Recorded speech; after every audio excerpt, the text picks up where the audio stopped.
Wala nang maraming paligoy-ligoy pa, diretso sa punto na. Maiksi lang ang komentaryo, pero diretso sa punto. Maraming kuro-kuro, may tiwali, may totoo.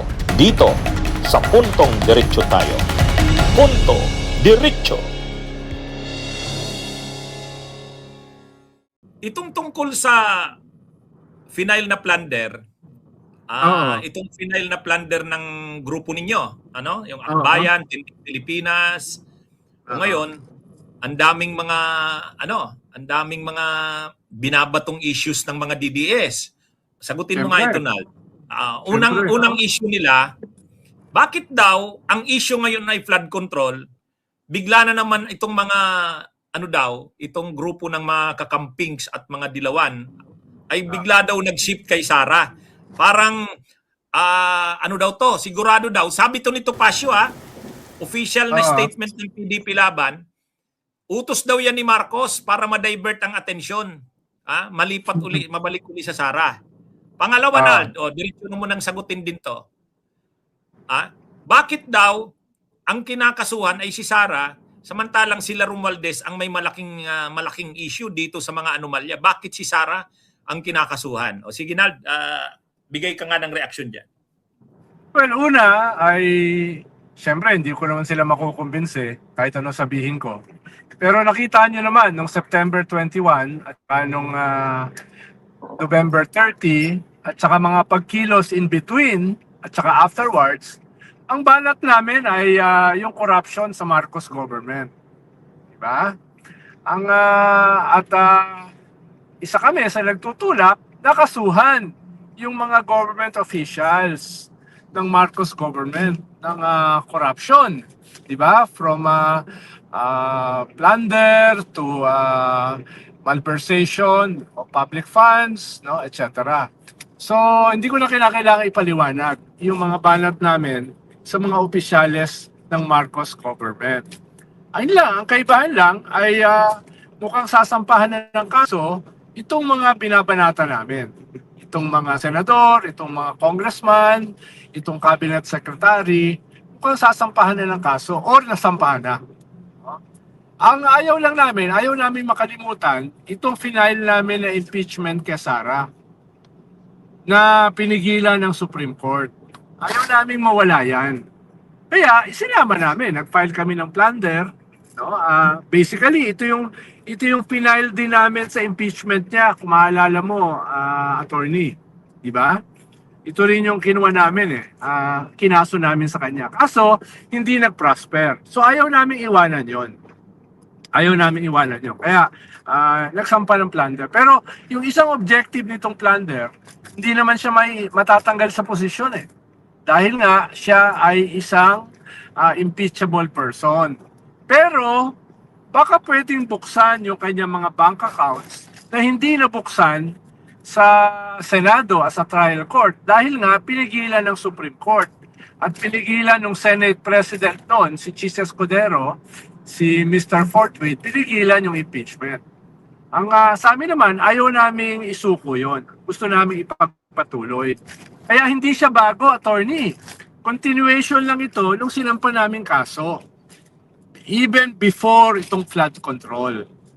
Pero ay pinagpapatuloy namin yung pagbatikos at pagtulak na sampahan ng kaso. Itong mga corrupt na mga opisyales ng gobyerno in relation dito sa flood control. Huwag lang natin kalimutan, attorney, kasama rito sa mga involved sa flood control ay mga pro-Duterte senators. No? Kasama yon. Kasama yun sa tinutulak namin na kasuhan. Oo, Saka ang sabi ko nga, Junald, itong mga DDS, ang issue nila, bakit daw hindi kinakasuhan ng civil society si Romualdez. Ay sabi ko kanina, sinagot ko yan kanina, Nald. Sabi ko, naniniwala ako si Romualdez, may pananagutan siya kasi sa mga nangyari na yan sa budget, yung mga nangyari na yan kay Saldico, under sa watch niya yan Kaya imposibleng hindi niya yan namomonitor noon pa. Sa tagal ng panahon na ginagawa yang mga ganyan, hindi niya man lang yan namonitor. Pero ang problema, sabi ko, kung pagsasampa sa kaso, walang ebidensyang hawak para sampahan siya ng kaso. Ngayon, ang nagsasabing mayroon silang mga ebidensya ay si Chis Escudero. Naalala mo nung noon si Escudero, sabi niya, alam ko kung sinong nasa likod ng lahat ng ito laban sa akin. Si Speaker Martin Romualdez, at lalabanan ko siya. Sasampahan din namin siya ng kaso. Yun din ang sabi ni Jinggoy. Yun din ang sabi ni Marcoleta. Yun din ang sabi ni Bongo. Laging si Romualdez yung tinuturo nila. So ibig sabihin, sila siguro yung maraming ebidensya. Tama yung hamon ni Shelo Magno. Sabi ni Shelo Magno, bakit kayo hindi nyo kasuhan si Romualdez? Kung marami na kayong ebidensya. Di ba, Nal? Tama naman yon. Tama, Tama. Dahil lang sinasabi nila, bakit hindi nyo kasuhan? Ba't sila hindi nila kinakasuhan? Sila yung nagsasabing marami daw silang ebidensya okay. Oo. Paano yung isa kasing ginagamit na ebidensya, si Gutesa, hindi pa mahanap? Ikalawa, yung ebidensya ni Saldico, for now, dahil wala siya rito at hindi siya official affidavit, so mahirap gamitin. No? Pero kung may magsasampa ng kaso, why not?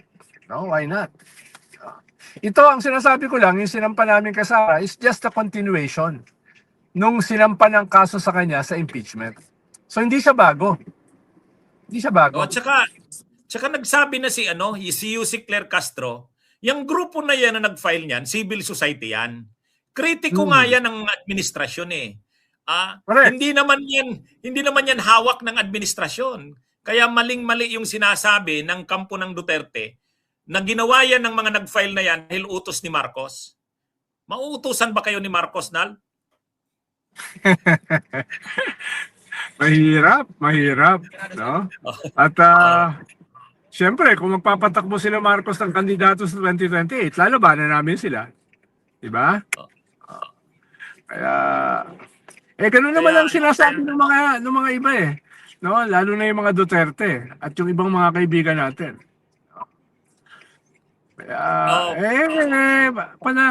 Kahit nga si Cardinal Ambo, tinatawag na pro-Marcos At kaya natatawa na lang kami. Anyway, Nal, itong plunder ngayon, syempre, pag ginawa yan ng syempre, aaksyonan yan ng ombudsman, ni Ombudsman Boying. Pag inaksyonan yan, papadalhan ng kopya niyan sila Sara at yung iba pang mga respondents. Ito nga pala, Nald, ang isa sa kinoment ko pa dyan. Sabi ko, mabigat ito doon sa mga correspondents ni Sara.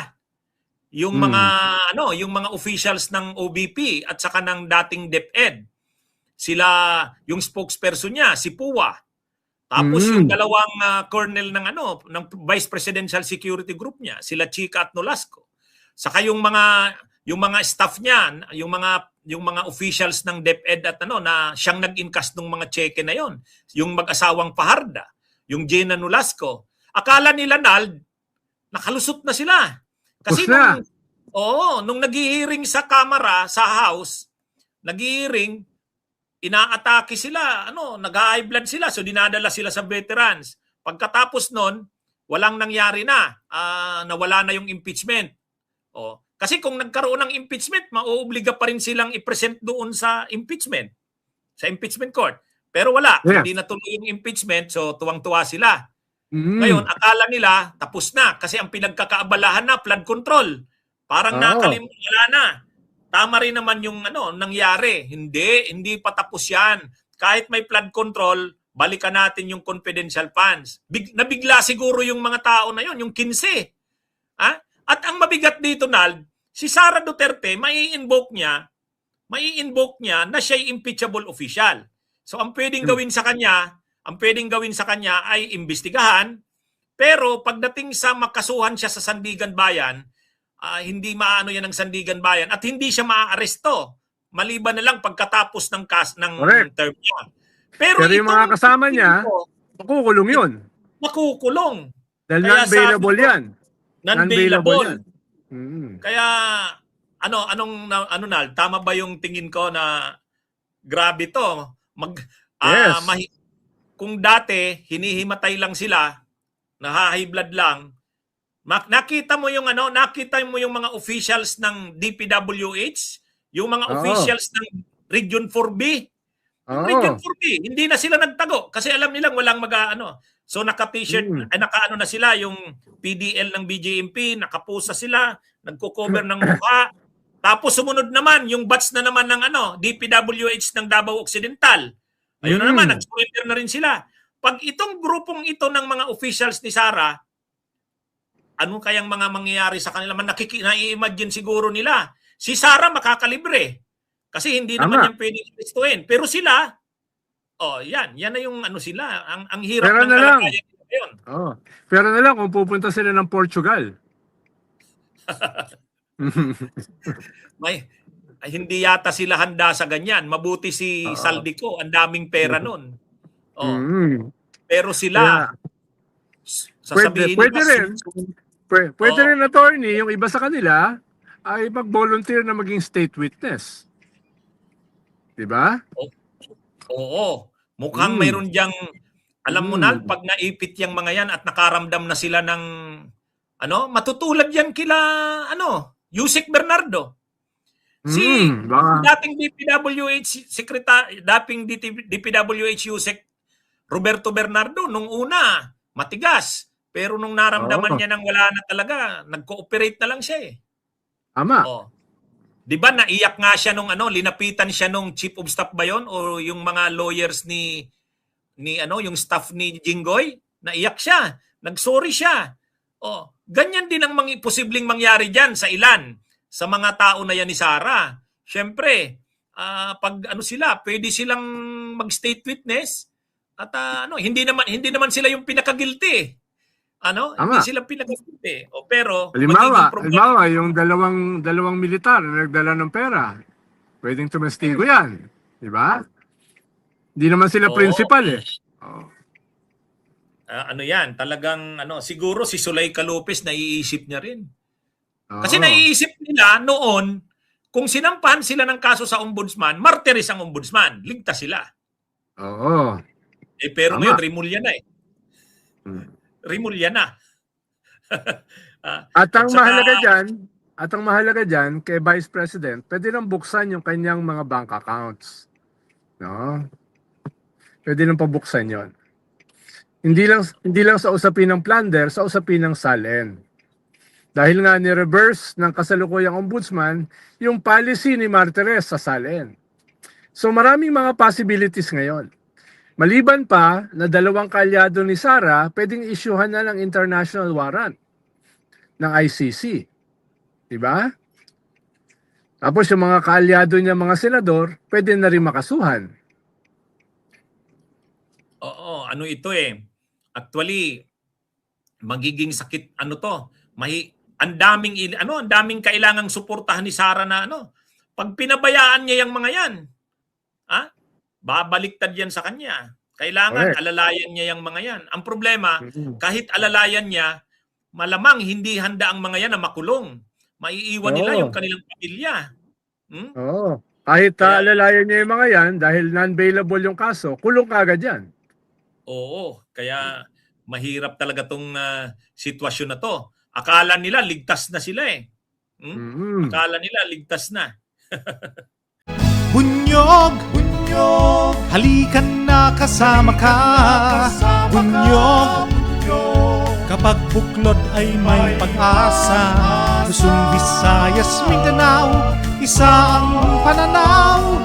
Sa bagong Pilipinas ang bunyog isisigaw. Bunyog, bunyog.